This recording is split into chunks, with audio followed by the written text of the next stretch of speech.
All right, welcome everyone to our Tuesday, September 13th, 2022 closed session meeting at the EBMUD Board of Directors. In accordance with Government Code 54953E, this meeting will be conducted by webinar and teleconference only. A physical location has not been provided for this meeting. Roll call, please, Madam Secretary. Director Coleman, Present. Director Katz, Director McIntosh, Director Mellon, Present. Director Patterson, Present. Director Young, I'm here. President Lenny. Here. All right, if members of the public are online and wish to make public comment, please use the raise your hand feature in Zoom.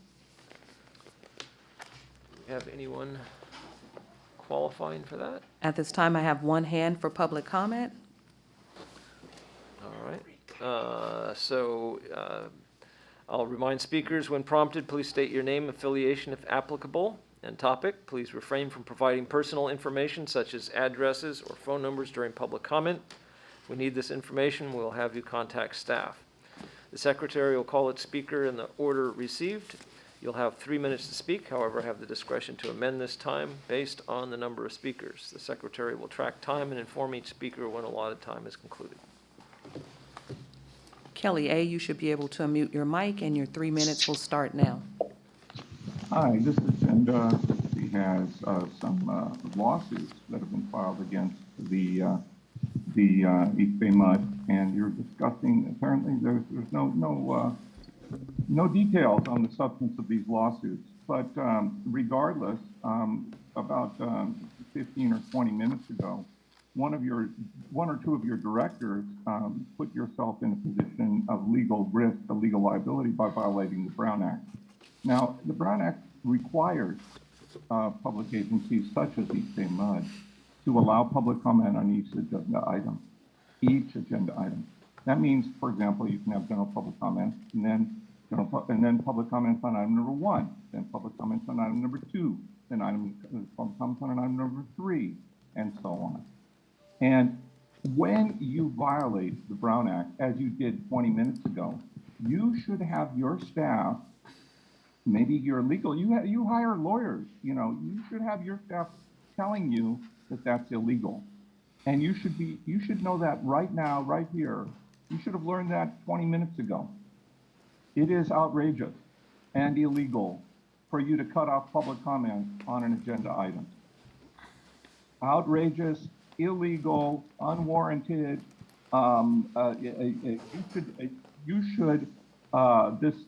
two directors who did this should stand up and take responsibility for their illegal actions and stop putting this district at risk with this kind of illegal action. Thank you. Thank you. Next we have, give me one moment. Wait, actually, I think Derek might want to say something. Yes, there was, just to be clear, there was one item on the agenda, and the speaker. Talking about the Planning Commission, Yes, right? the Planning Commission meeting. There was one item on the agenda. The speaker spoke for 3 minutes on that item, and so I believe we've complied with the Brown Act. All right. Okay. Next we have Yvette Rivera. Yvette, you should be able to unmute your mic. And your Hi. Your 3 minutes will start now. Thank you, Risha. I hope that the gentleman that just spoke is on the line to hear what I'm just going to say, because there are procedures to deal with Brown Act violations. And I just picked up a really great book that completely spells out what we need to do when that happens. And the book is called The Right to Know, A Guide to Public Access and Media Law. I'm going to be sending a picture of the cover to the district and to the general counsel. The reason why I just happen to be sending this to the district is because I'm partly responding to the district's memo, or Derek McDonald's memo to the board, in response to my request for public documents that were denied. At the last board meeting, Derek McDonald served up the memo. I asked the board to ensure that the records that I asked for were going to be provided to me, in redacted form if necessary. And AFSCME George Cleveland representative stated that grievances shouldn't be released because it could keep union members from coming forward. I'm sending the right to know picture because it just costs $30. It'll probably save the district a lot of money. One of the things that the book does talk about, and it happens to be a case filed by AFSCME in 1978 against the UC Regents. And it basically says that several things that contradict the memo that was issued recently. And one of them is that investigations of employee misconduct. I'm not going to read the paragraph, but for those listening, it's on page 79 of the book I just said, of the book I just mentioned. And those records can be disclosed where the charges are found to be true or discipline is imposed. The strong public policy against disclosure vanishes. This is true even when the sanction is a private reproval or reprimand. Where there is reasonable cause to believe the complaint to be well-founded, the right of the public access to related public records exists. I'm going to leave it at that. I will be speaking at the 1:15 meeting, but in between this time, now and that meeting, I'll be sending the cover of that document and asking that the district reply to me and tell me why further refusing to provide me the documents best serves the public. Thank you. Thank you. All right, do we have any other speakers? There are no other hands for public comment. All right, then with that, we will convene to discuss closed session agenda items. We're scheduled to return for our regular board meeting at 1:15. Well, welcome to the Tuesday, September 13th, 2022 regular business meeting of the East Bay Mud Board of Directors. In accordance with Government Code 54953E, this meeting will be conducted by webinar and teleconference only. A physical location has not been provided for this meeting. We will receive reports from this morning's Planning Committee meeting under item 12. Roll call, please, Madam Secretary. Director Coleman. Present. Director Katz. Present. Director McIntosh. Here. Director Mellon. Present. Director Patterson. Present. Director Young. Here. President Lenny. Here. All right, please join me for the Pledge of Allegiance. I Pledge allegiance to the flag of the United States of America and to the republic for which it stands, one nation, under God, indivisible, with liberty and justice for all.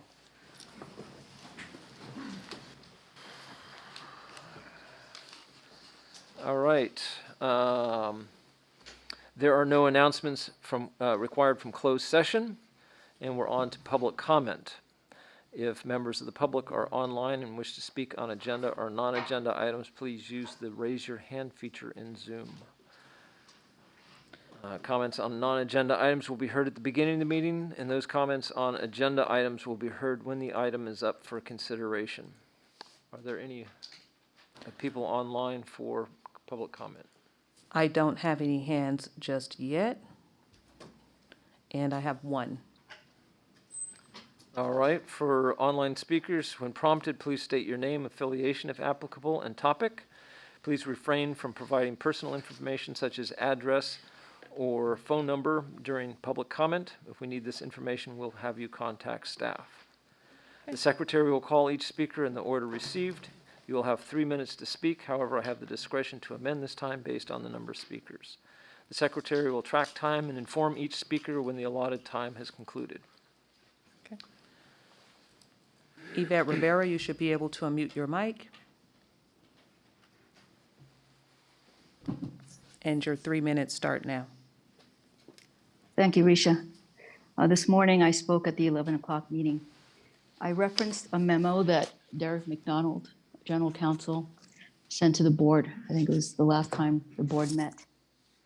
In the memo, the district, via Derek McDonald, discussed the reasons why some of my Public Records Act requests were denied. I said this morning that there was case law, at least for one issue, dating back to 1978, that was submitted in court by AFSCME against UC Regents, that spelled out why misconduct investigations could be disclosed. I mentioned a book that I'm using as a reference. I'm disclosing it because I think it would be in the benefit of the district if they got a copy. And it's called The Right to Know, A Guide to Public Access and Media Law. This morning, I did not say who put that out, and it's jointly published by the First Amendment Coalition and the California News Publishers Association. I sent an email with a picture of the cover, and also I asked for the district to fully articulate how the public's interest is being served by the non-disclosure of public documents that I requested. I'm going to just close this just by letting the district know that, I've been submitting requests for public documents for a long time. Just last month, I paid the EBMUD about $5,000 to get additional documents, and I'm hoping I get those by the end of September. But I have been refused documents that, according to this book, those documents were improperly denied to me. And I will resurrect those requests and will resubmit them now that I have this great resource. And I could have just kept this resource quiet and come to this board meeting every 2 weeks to talk about how the district is failing to provide public documents, but that's not who I am. I'm about transparency, and I really hope that the district becomes more about transparency than hiding the truth. That's all I have. I yield. All right, thank you, Yvette. Do we have any other speakers? I don't have any other hands for public comment. All right. With that, we'll now move to the consent calendar, items 1 through 9. Are there any items to be pulled from consent calendar? Or do I have a motion? So move. Okay, motion by Director Patterson, seconded by Director Mellon. Any further discussion or anything? All right, all in favor? Aye. Any opposed? Any abstention? Carries unanimously. Thank you. We're on to determination and discussion. Item 10. Yes, so this is a resolution to continue to hold meetings via teleconference under Government Code Section 54953E. Dave Briggs, Director of Operations and Maintenance, is here to provide a brief COVID update. Okay, thank you, Clifford. Good afternoon, President Linney, members of the board. And thank you for queuing this up. I've done it right. Oh, there we go. Okay, so slide 2 shows our latest data.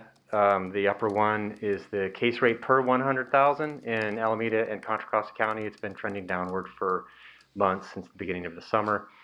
The lower graphic is the positives at the district. It's showing 17 through last week, bringing you up to date where we are today. That's 25 as of noon today. So extrapolating a little bit, we should come in for the month of September less than August, and hopefully we'll continue that downward trend.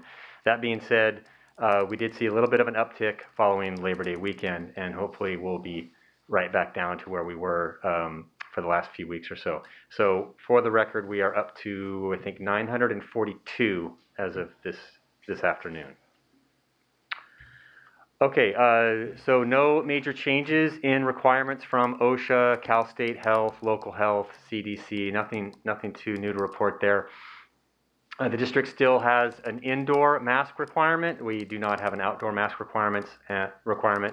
And just for clarity, in Cal OSHA and state public health, a face covering, an appropriate face covering is defined in terms of what what is and what is not an appropriate face covering. So all the ones that I see in the room today are appropriate, whether it's a face covering, a surgical mask, an N95. Those are all consistent with requirements, even following exposure. So everyone's in compliant here. There are examples in the regs of what is not a face covering, such as a bandana or a scarf or something without tightly woven material, but just so there's clarity on that. We have not had any office-based transmissions at work, so we continue to keep up that really good track record, and very few worker-to-worker transmissions, period, so continue to have a safe place at work. All the other protocols remain in place. Just the latest news, the so-called bivalent vaccines are now FDA approved, and for everybody, and I think the CDC is recommending that those with health conditions get them as soon as they're available, and others may want to wait before the winter, but those vaccines will be available. They're bivalent because they address the Omicron variants as well as the original strain of the coronavirus, and they are approved as of now for, depending on what manufacturer you're talking about, either for those over the age of 12 or those over the age of 18. Let's see, so the case rate is down. We did have a little bit of a perk up there following Labor Day weekend, but by and large, it's been 1 or 2 a day for the last several weeks. A dozen or so employees are unable to telework. Other impacts are minor, no operational impacts, and no employees with a serious case of COVID right now. As always, we'll keep our eye on everything, try to stay on the front foot, keep employees, unions, you aware of any potential changes we see. We'll revisit the indoor masking requirement later on, and we will continue the contact tracing because that's required by regulation and law as well. So we'll keep that up. And then you have in front of you a resolution for your consideration. I'll read this into the record if the general manager wishes. Consistent with the Brown Act, Section 54953E, that requires the board to make these findings to continue to meet virtually. A state of emergency under the California Emergency Services Act has been declared and is in effect, which it is, and state or local officials have imposed or recommended measures to promote social distancing, or as a result of the emergency, meeting in person would present imminent risks to the health or safety of meeting attendees. And as the board is aware, when the general public is involved, that is an elevated level of risk, is distinct from coworkers and people you see every day, like your family. So the general public is an elevated risk, as well as we can't control how many people would come into a public board meeting. So that resolution is for your consideration. I'll move the item. All right, motion by Director Coleman, seconded by Director Patterson. Any further discussion? One question. Right now, we're meeting in this fashion as we are. Will this put us in a position to say if a board member is feeling unwell to drive in for a board meeting, that they could still participate virtually? You can participate virtually, and because of this, you don't have to report your location. But you have to give notice to the secretary so many days in advance in order to do that, don't you? Not under this resolution. Okay, got it, sorry. Okay, well, I was going to ask, that was going to be my next question, what kind of notice? I mean, and I'll be candid, so that there's full disclosure. I've had a change in my meds, and so far I'm consistent, but there have been occasions where I felt a little unsure whether I should be driving. And the doctor has said, don't do that if you feel that way. So it may put me in a spot where I will have to call in and say, guys, I'm having a reaction this morning. Yeah, and I would say if that's the case, just let President Linney, me, and the secretary know about that. Okay, I'm not trying to do a HIPAA violation or whatever here, but I think it's only fair to know why I'm asking the question. All right, thank you, Frank. I could tell Frank's meds changed. Have we taken a vote on this yet? I lost No, my we place. have We have not. not. That was your comment. Okay, any other?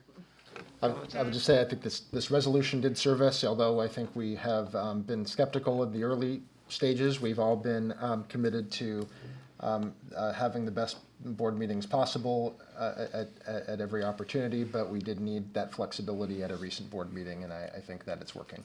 I support the motion. That's the question. All right, we have a motion and a second on this resolution. All in favor? Aye. Any opposed? Any abstentions? Carries unanimously. Can I ask a question of David? Actually, I want to follow up to Lisa's question 2 weeks ago regarding polio. It's becoming more prevalent on the East Coast. So are we testing for it now in our wastewater? If so, are we seeing it? Don might be. Okay. Yeah, let me be clearer on that than I was last time. So we are actually being sort of paid to take these samples. Not a huge amount, $200 a sample, and then everything else is free to us. And so Verily is actually paying for these samples. And so they're an alphabet company, and they have some reason to do that. But they have been looking at polio, trying to see if that would work for them. So far, they haven't seen that it would work for them. And there are, as I mentioned last time, some when there is a interference when because the polio vaccine is a live vaccine. There's two different kinds that you can do, but the polio vaccine that's a live vaccine could actually have a false positive. So let me ask the question then. How are they testing in New York City and the 3 surrounding boroughs that are finding the detection? Yeah, and so if you have enough of the virus, then that interference is not as it's not as much of an error. And so in New York, they have enough of it where that's not a concern as much. They are testing for polio. Some of that may be the vaccine, but there's enough of it where they know that exists. So, Well, it's like there's a background level that exists all the time as kids get their polio vaccinations that appears in wastewater that you could extrapolate from the population and age and et cetera. And if it's above that level, then you're detecting. That's true. I mean, I think the bigger driver here is that Verily is, I think that would be something that we would need to do in addition to what we're doing right now. I mean, if that's something that we really want to do, then we can. So we've had no requests from the California Department of Health Services or any other government agencies saying, are you finding it here like we're finding it in New York? Yeah, I mean, there hasn't been any driver there. The California Department of Health is actually part of this study.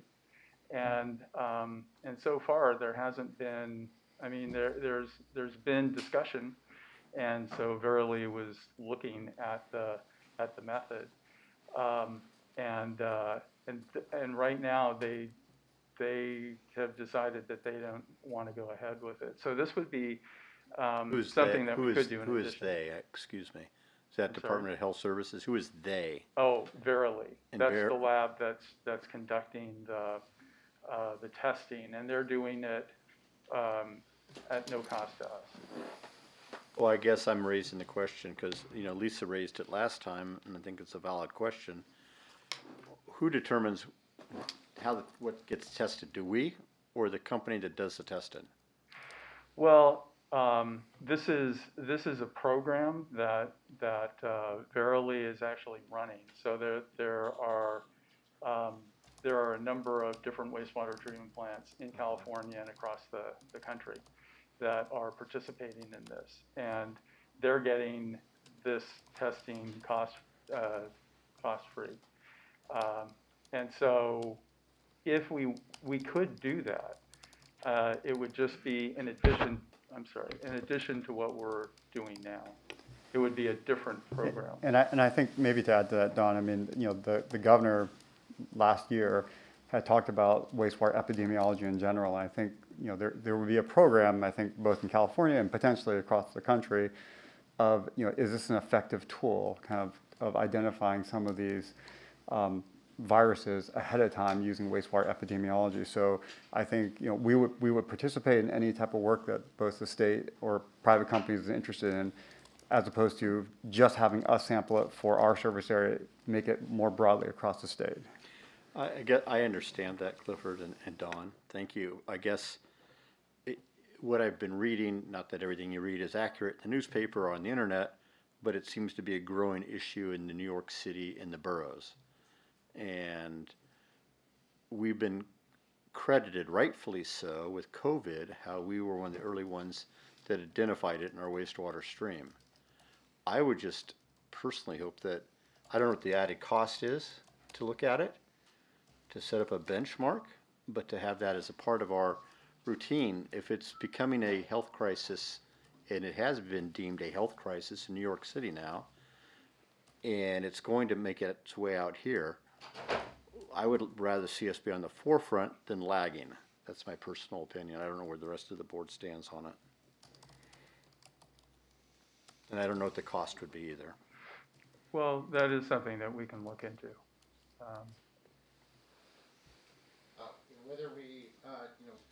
Whether we test for, you know, COVID-19 or a you know, polio or whatever the public health authorities are interested in. Specifically, I'm anticipating that COVID monitoring will be something of value to the community because of the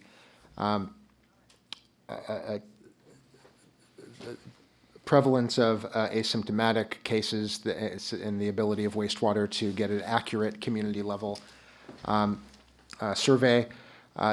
I think that what could help our communities, I think, is being able to offer to public health authorities something that's sub-regional. So currently we have primarily just the main wastewater treatment plant effluent.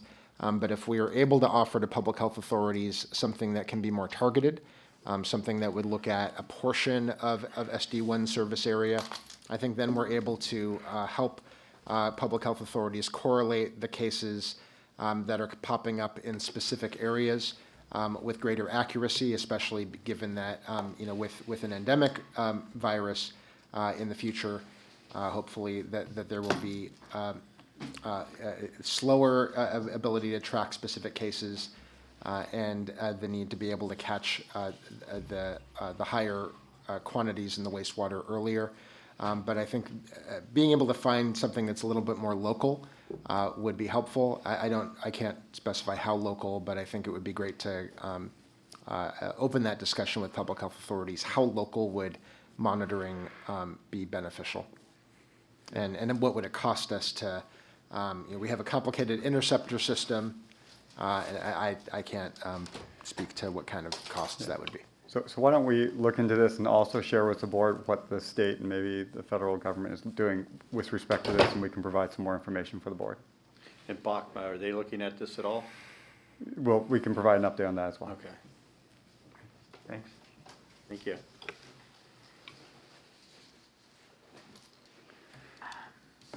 Okay.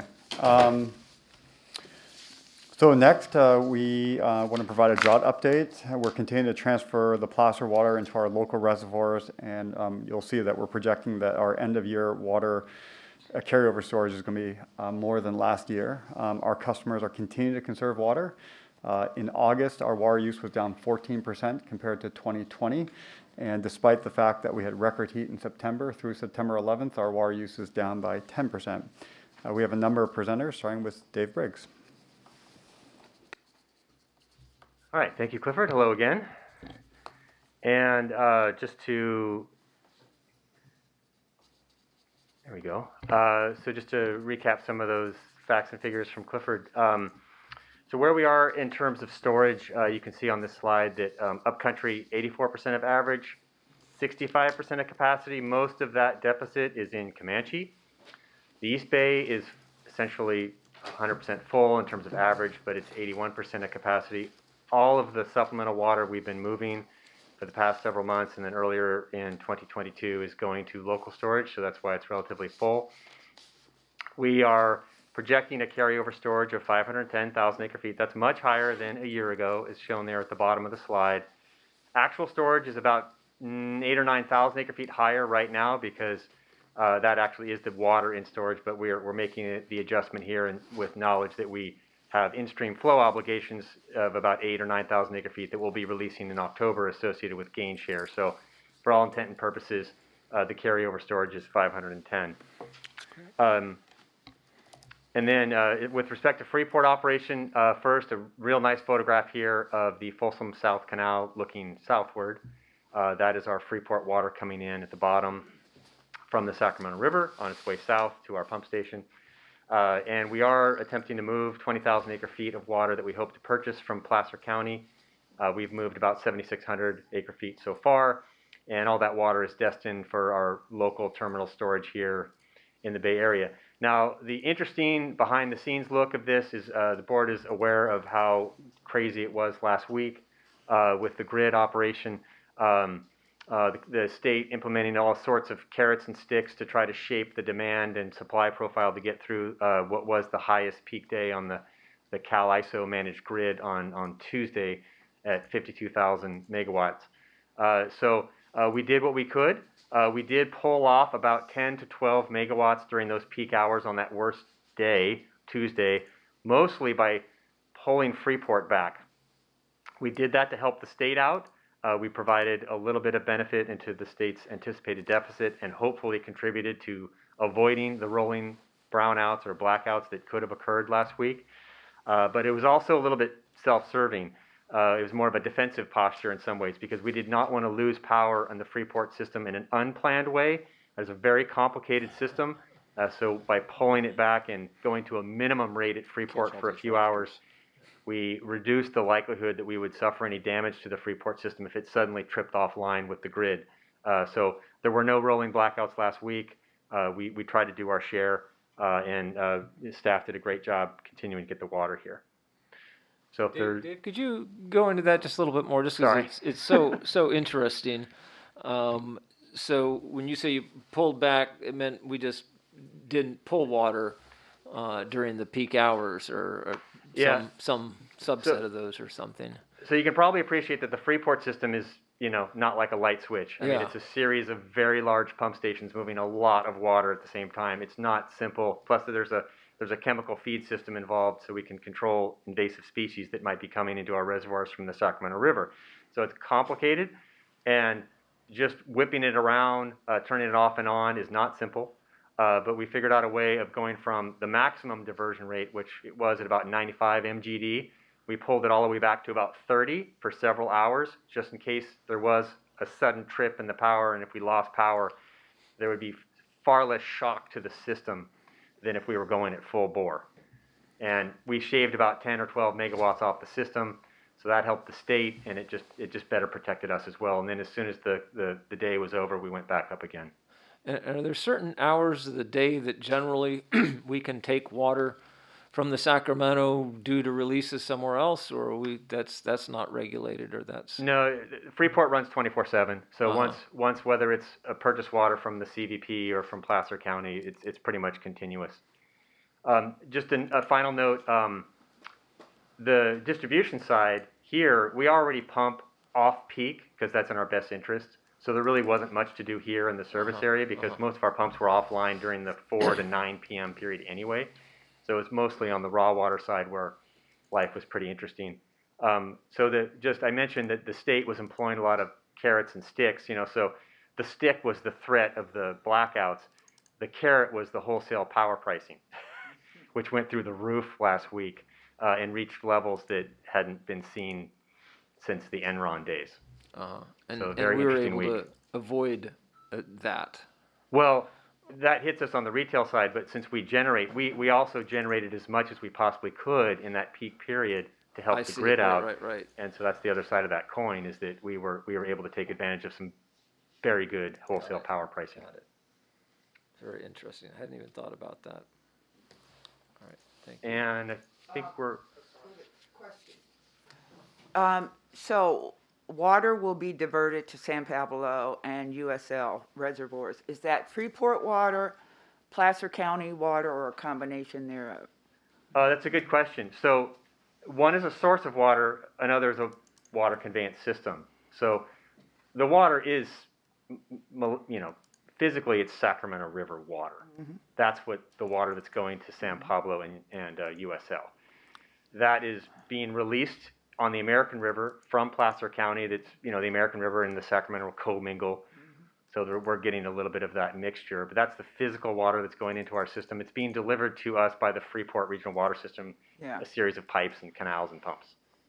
Does Well, that answer your? I'm just trying to understand if I'm going to be getting phone calls about taste and odor Wait, so at San Pablo. we are doing our best to keep a very close eye on algal conditions in those reservoirs. As you well know, we have a good series of tools at San Pablo, finally, to really stay out in front of this. So enhanced monitoring, taking a look at what's in the lake, making sure we have a very good handle of the raw water conditions so we know how to tune the plant to make sure you don't get any phone calls. All right. I'm good with that. Change your number. Any other questions on that? Thank you, Dave. And I think, okay, sorry, Hassan's here.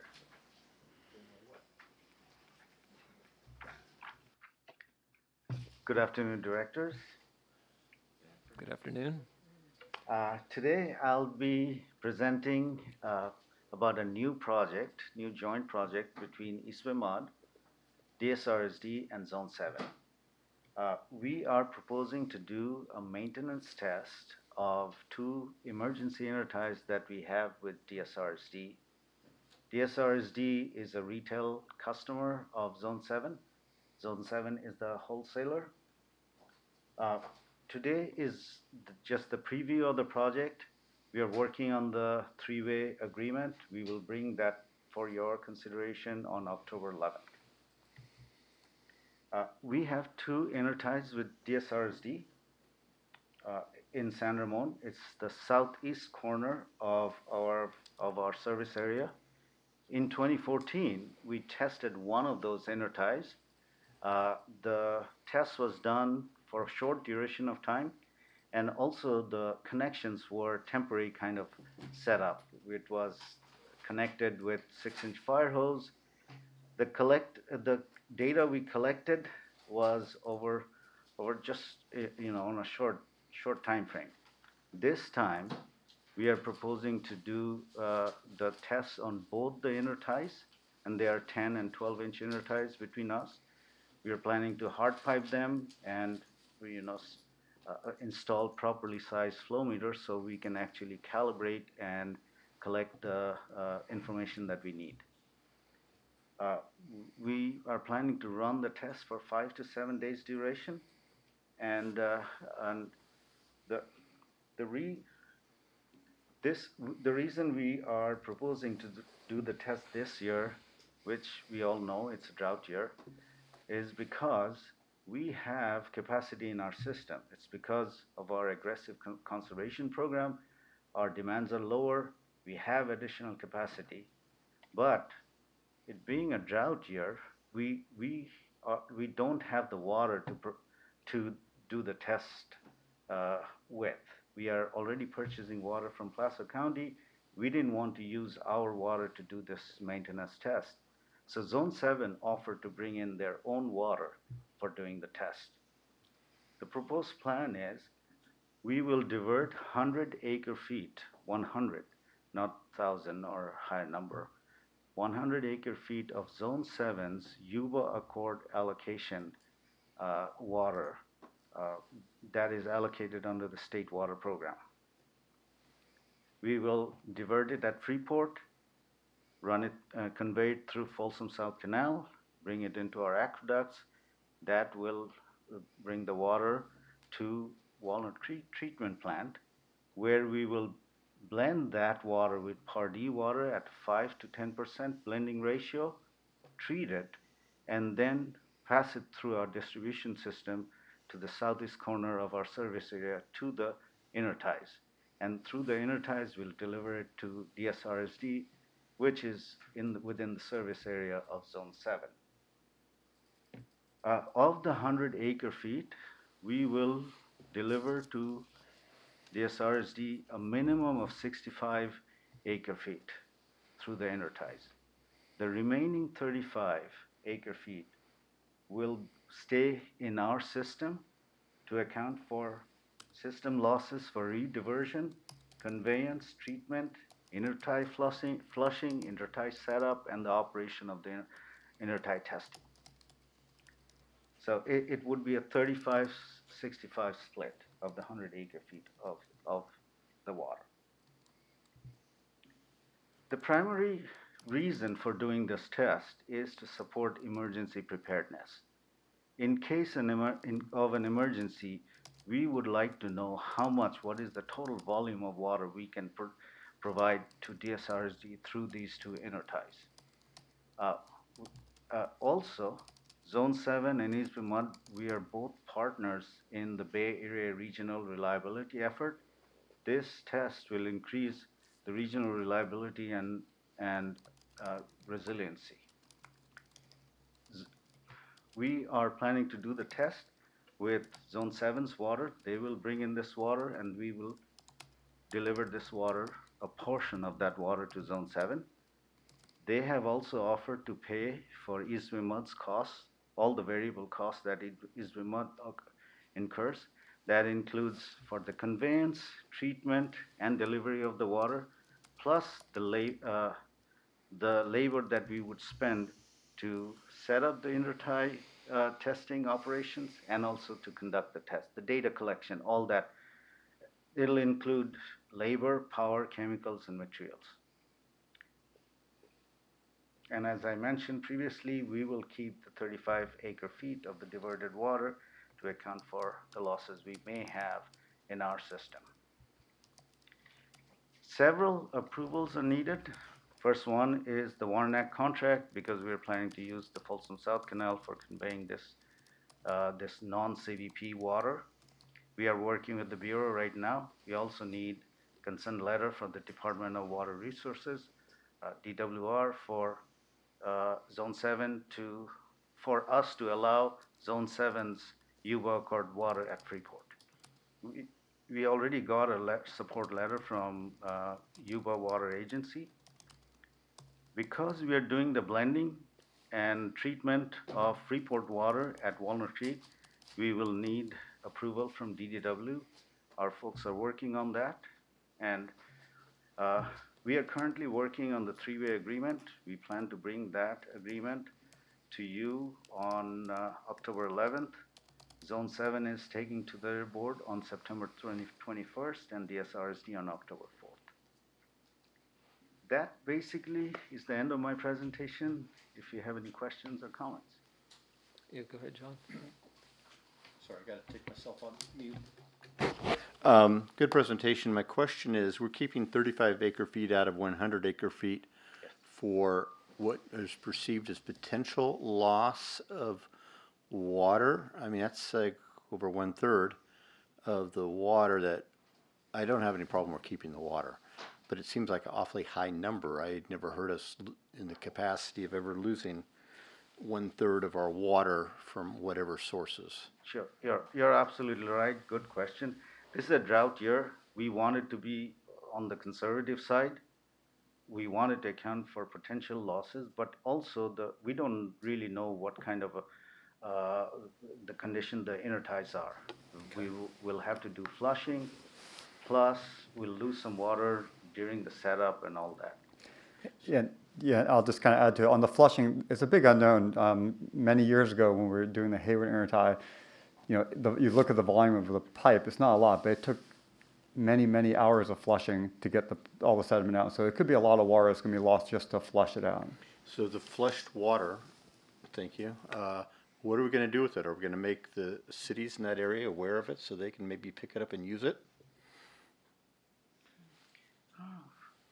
that's in San Ramon. We have not yet reached out to the city. I would think that might be good PR during a drought to say we have to flush our lines, and we don't know how much it may be, but there's going to be water going down the drain.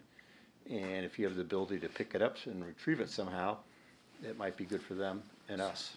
Yeah, so flushing the pipes has to be at a fairly high velocity, so it's not usually that you can flush it into a tank, and it's hard for them to sort of capture it while it's coming out of the pipe, out of the flushing volume.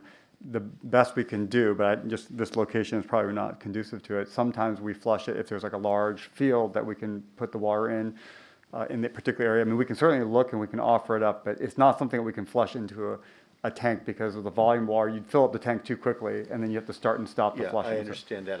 If I'm not mistaken, in that area, there's used to be a golf course not very far from there. Yeah, we can ask and see if that's a possibility. Actually, that's a picture of the actual two inner ties that would be connected. Okay. I'm just thinking from a PR, there might be a good PR value for us in that region. We'll reach out to the city and see. Bill? I just wanted to comment and thank staff. The most recent article that I got off the internet from EBMUD, I used that as an example of your work at the Oakland NAACP meeting on Saturday, and had a chance to talk to them a little bit about an old house I used to own, Lake Merritt, the red tide. And I explained to them not a lot of work had been done on Lake Merritt for the last 40 years. When I left the city, we applied for and got a grant from the federal department to do a study. Back then, we had widgeon grass. We also had a later stage of algae. The study produced between us in collaboration with Sierra Club, all of the environmental groups in the East Bay joined in with us. We were literally pulling the grass out and cutting it, loading it onto barges and shipping it out. Jerry Brown, who is in Sacramento, he sent the state reserve groups with the trucks, and they trucked it out. From the study, it showed contamination coming from Piedmont, and some of that came because the sanitary pipes were crossed, and that was deposited into the lake. It was like fertilizer, and that's what made everything grow. So eventually, they had to bring in a big water weed harvester and cut all that out. I kind of shamed the city into doing that. They always claim they don't have any money. But the people and the smell and all of that worked against them. Anyway, we got control of it. The last thing that happened is that from that initial study, I got a grant from the feds approved for $1.5 million. And they lowered the lake and the riffraff all the way around the edge. They dredged it out, sucked it out, and put concrete in. And that's what protected it for so many years. Now, it's time to revisit that because this is a different algae. You've been studying it, you know about it. But that's the other protection that we have to give to the people. This is not water they're going to drink. But look at all the fish that died. Look at the result of that pandemic down there at Lake Merritt. And I just wanted to chime in and say, EBMUD blazed the trail. We worked hand in glove in my day in the city. And I'm proud of the relationship we formed. And I was reminding at the meeting how we need to go back to that collaboration to make sure that in this day and time, we're giving the best environmental quality to the people of this city. So I just wanted to join in on your presentation today. Thank you. Thank you, Director Patterson. Anything else, Suzanne?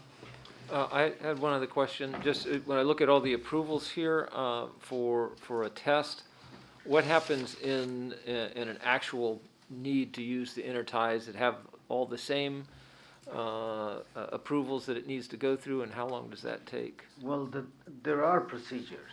In an absolute emergency, you can, a lot of the approvals are done on an emergency basis as well. Temporary urgency petition and others. And how long, in an emergency, how long would it take to, are they in place? Is it kind of, is it a decision that a day or two, or is it a couple of weeks, or? Well, I can mention about the Folsom South Canal. In an emergency, we wouldn't be probably using Freeport at that time. There would not be a time to start that up because of an emergency. So that approval will be out. As far as DDW? Or? Well, just so the nature of distribution system interties, if there was an emergency, a true emergency, one system or the other was depressurizing because of a problem, we would rapidly go out there, sanitize, disinfect, call DDW, they would okay it, and we would test the chlorine residual and move the water. And that's, I mean, there would be a lot of parallel processing going on with DDW. That's what would actually happen. Okay, thank you. I was curious about that. Thank you. Okay, thank you. President Lenny, we have one hand for public comment unless we want to continue the presentation and take it after staff is done. Let's go ahead and take it now if it's appropriate. Okay, check and see what it is. Kelly A., you should be able to unmute your mic. And is your comment on the current presentation? Yeah, it's on the Zone 7 supplying with zone water to Zone 7 on an emergency basis, intertime. Okay, I'm going to start your 3 minutes now. This is a political agreement that's masquerading as a technical measure or an engineering upgrade or an engineering test. Some strange things are happening here. Like, you ever notice that what you're doing is you're treating the water and then you're sending the treated water into a raw water system? At least that's what it said on the slides. You know, it makes no sense. You do lose value. If you have treated water, it's a higher value of product than if you, and raw water is a lower value of product, so you're devaluing the product, but that's okay. You know, it's just a test. Obviously, what's going on here, you need to coordinate or align your political and your contractual needs and plans and goals with Zone 7. And you haven't done that, apparently. You're just running out at the technical level and pretending like Zone 7 needs this emergency intertie for a test. You know, there needs to be a political and management consultation. People like Director Mellon need to be talking, or maybe Mr. Chan need to be talking with Zone 7 and figuring out what is their political situation, what is their contractual situation. What to do, Mr. Abreu. You're welcome, please, Mr. Mellon. And the pricing of this needs to be figured out. You need to be coordinating more with Zone 7, a lot more, so that when there's an emergency, you don't have, again, a pipe full of crud and laden with 8 years of sediments to deal with.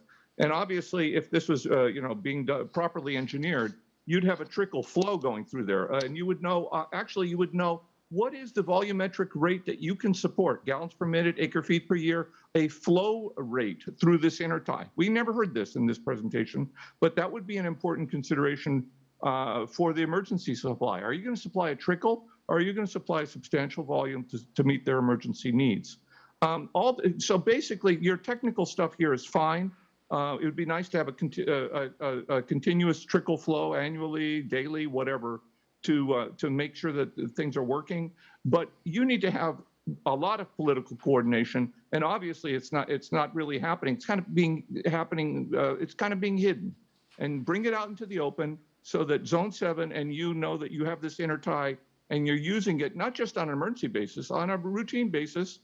If they need supply, you should help them. You should help them, I think. You should be helping them, and they should be paying you for your services. Thank you. All right.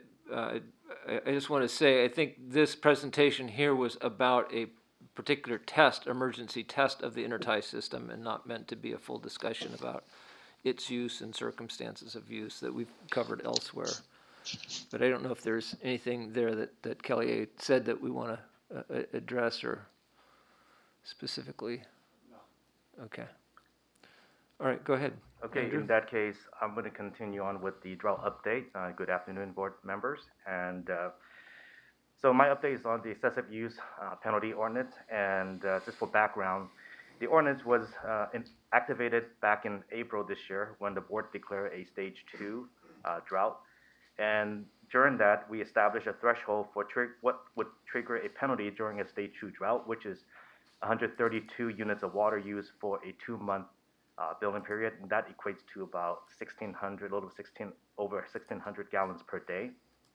So part of the plan is to help our customers to stay below that threshold is really through strong outreach. And in May, the district sent courtesy letters to about 13,000 customers that had at least one billing cycle that could have, from the past year water use that would basically trigger that penalty. And we asked them to essentially in that letter to cut back on water use. And a lot of customers did respond back on that letter, that courtesy letter, including some that actually went out and located leaks. And some of them also, take action to cut back on water use. And then in July and August, the district sent out about 2,100 warning letters to customers that have exceeded the threshold. And then for those customers that received that warning letter and did not take any corrective actions, they will be receiving a water bill with notice of violation beginning on August. So actually the penalty would show up on the bill beginning on August 30th. So under the ordinance, customers have 15 days to file an appeal. So the board will be seeing the first list of customers that have violated the ordinance beginning during the next board meeting. And we are planning to remove the names of any customers that are in the appeal process from that list. And that the list the board will be getting in 2 weeks will be the same list that we're going to be sharing with the media or whoever requested that record through the public record request app process. And that's it. All right, thank you. John? Andrew, you said that you'll be sharing it with us so you can share with the media. So I thought the media needs to do a Public Records Act request in order to get the names of those who are in violation, but we're going to get those? That is correct. We have been getting requests from the media. Okay. However, we don't have an official list to share with them yet until the 27th. So we're going to see it then. If the media wants it, they'll be contacting whomever here. Correct. So The media has already made the request. correct. Got it. Okay. Thank you. And I'm going to pass it on to Mona Favorite Hills for All right, the rest thank of you. the presentation. I'm not on that list. 58 gallons a day. We have a hand for public comment. Do you want to just end the it's Kelly A, and we can go ahead and finish the If it's presentation? on this topic of the excessive water use penalty, absolutely. I can check. Kelly A, is this regarding the excessive water use penalty ordinance? Yes, it is. Okay, I'm going to go ahead and start your 3 minutes. Okay, thank you. Yeah, I think East Bay Mud needs to take a look at what's happening in Los Bates and its water district. That's where Kim Kardashian and Sylvester Stallone are notorious water wasters, along with many other people. And they have so many on their list of water wasters. And take a look at their experience. You know, when you start naming and shaming your customers, the political fallout is it's amazing. It's it causes people these people to get very angry, and it embarrasses the heck out of them. And it's a very serious thing that you're proposing to do, naming and shaming customers. The other thing that they're doing down there is they have something called water restrictors.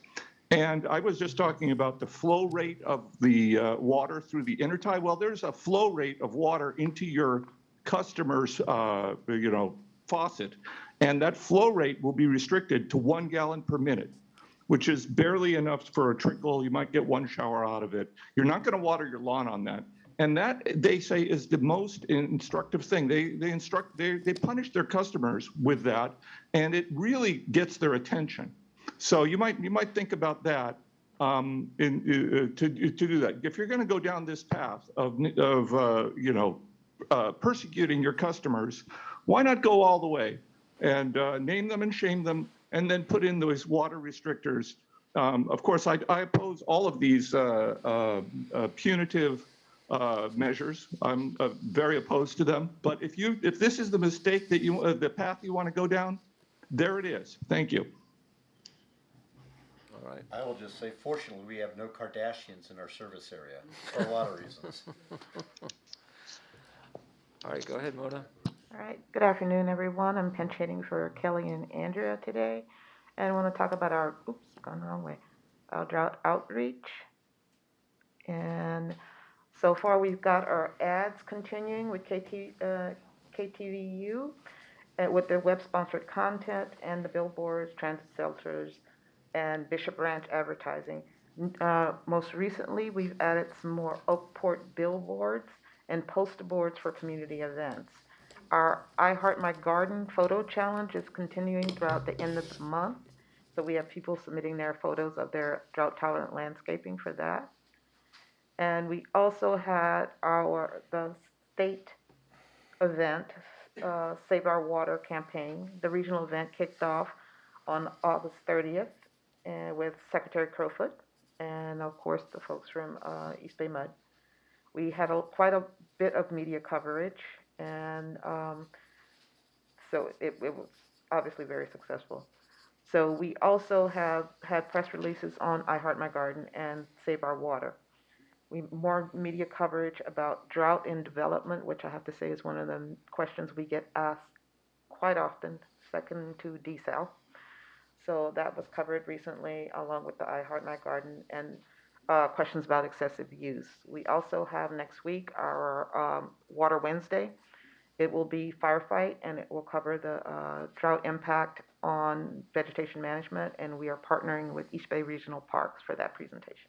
When will you be posting that on social media? I don't look all the time, but sometimes the event has happened, so it's too late for me to put it on my LinkedIn, Twitter, or Facebook page. Sure. It'd be good to get it maybe a couple days ahead.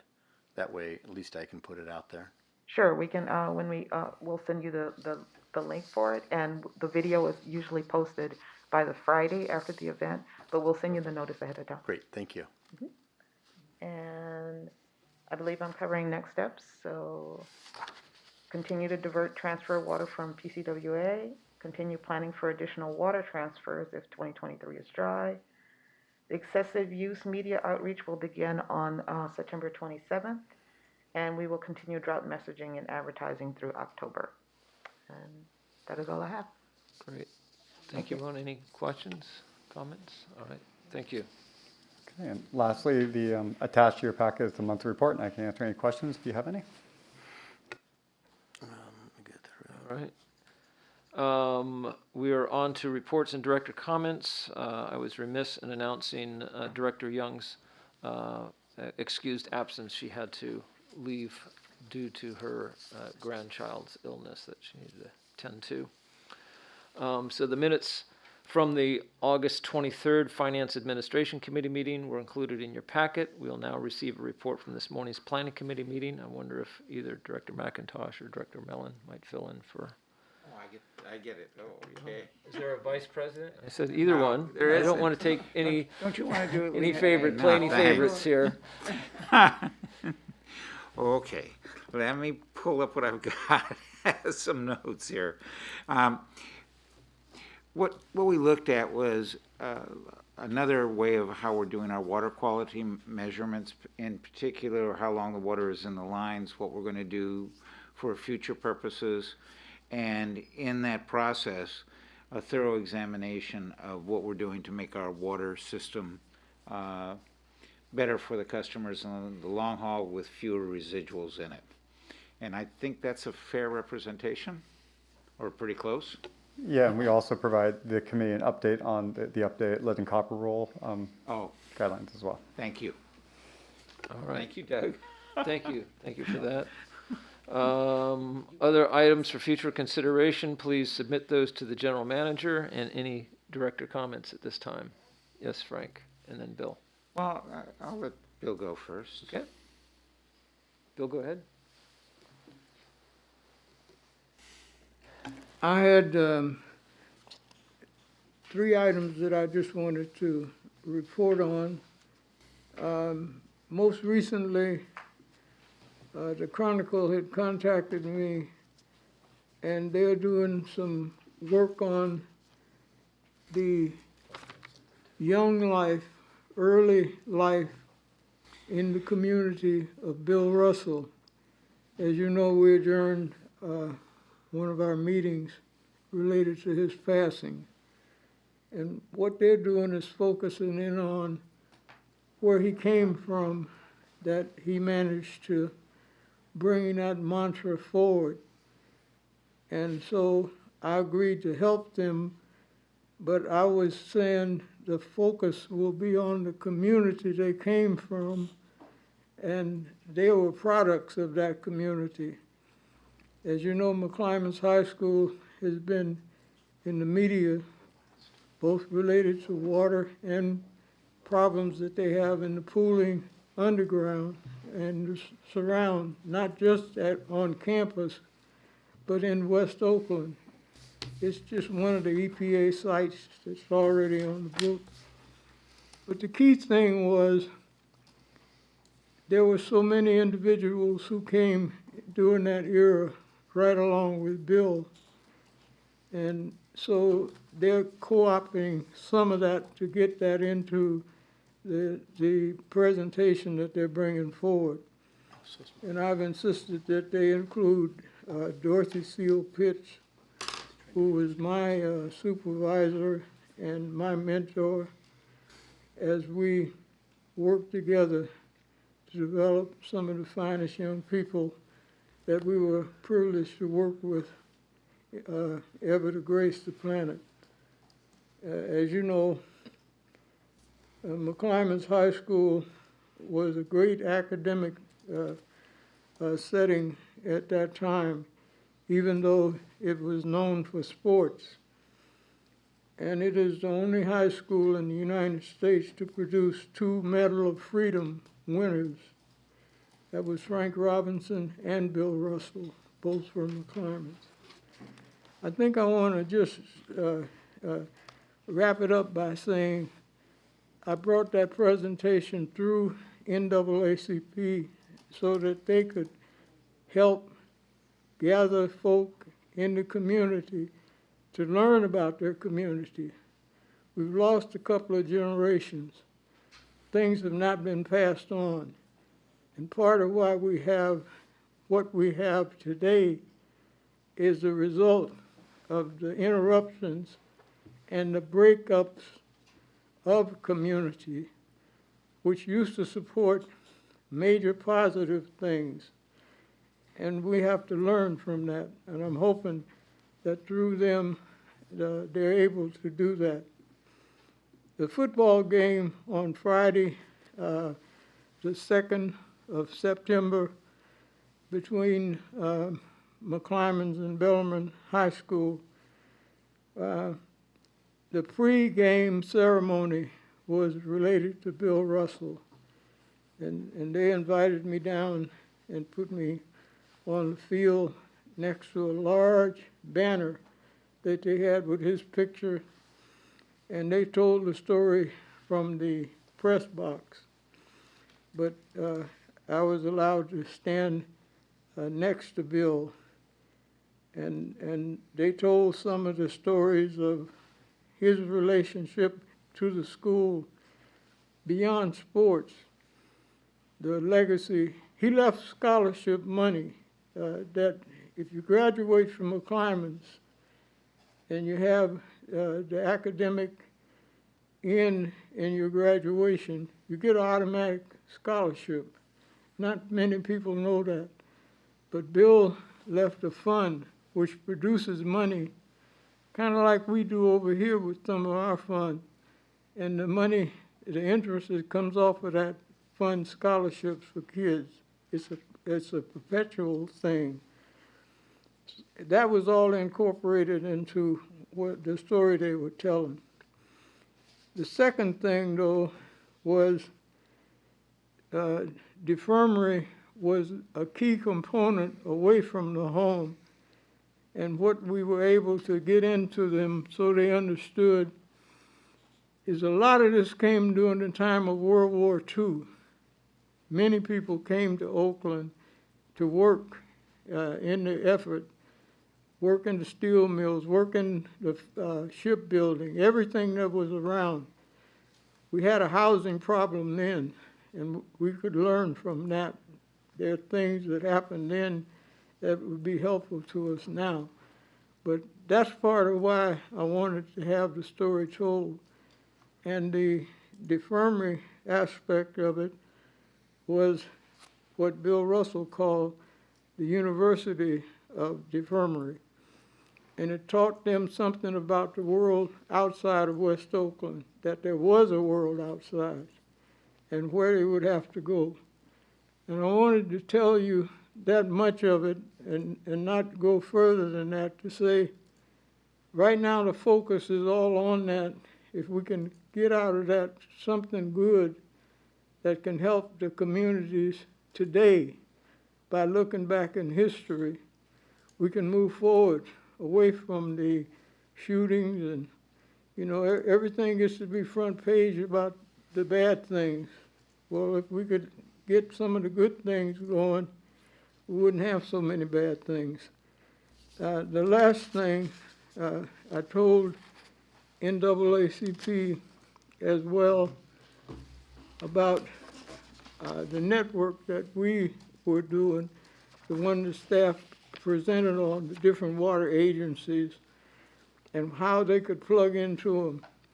And the names and numbers were all in the release. So everybody got a copy of that, and it's on their website.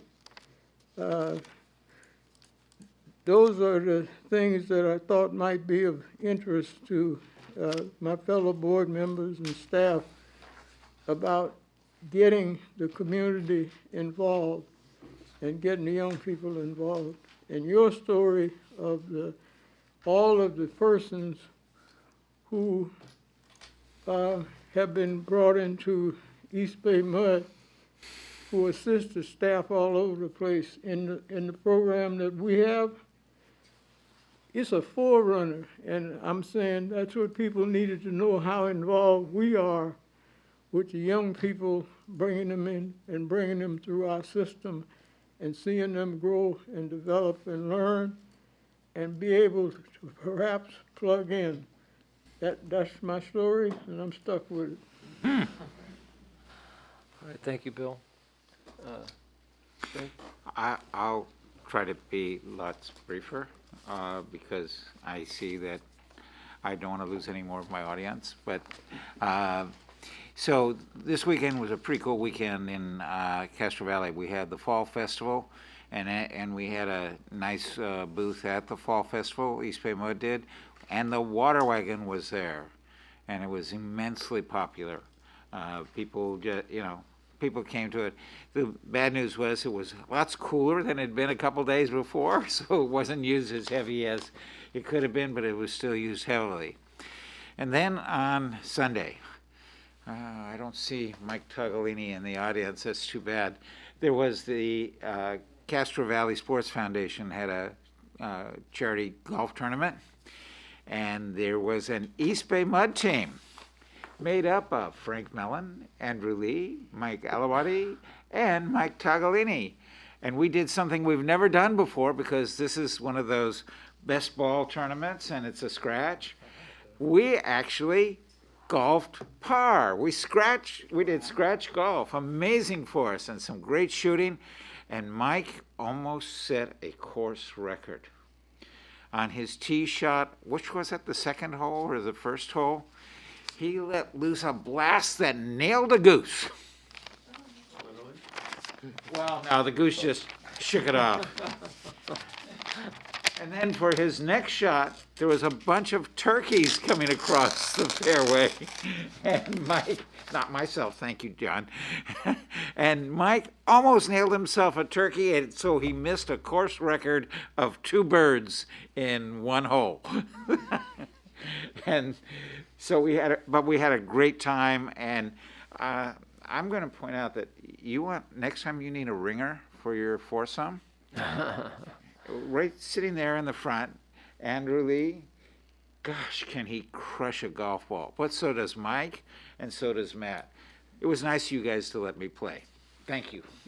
All right, thanks, Frank. There's the scorecard, by the way, to show how well we did. Thank you, Risha. I'll be quick as well. I did submit my written comments. I just wanted to, they were not in the comments. Last Friday, the Bay Planning Coalition had its Energy Water Nexus Summit, and we had a general managers forum, of which Marin Water, Sonoma Water, Valley Water, and East Bay Mud participated, the GMs. And I'd like to thank Clifford for the job he did in that capacity. Thank you very much. All right. With that, we'll call the end of the meeting. The next regular meeting of the board will be held on Tuesday, September 27th, 2022 at 1:15. This meeting is adjourned.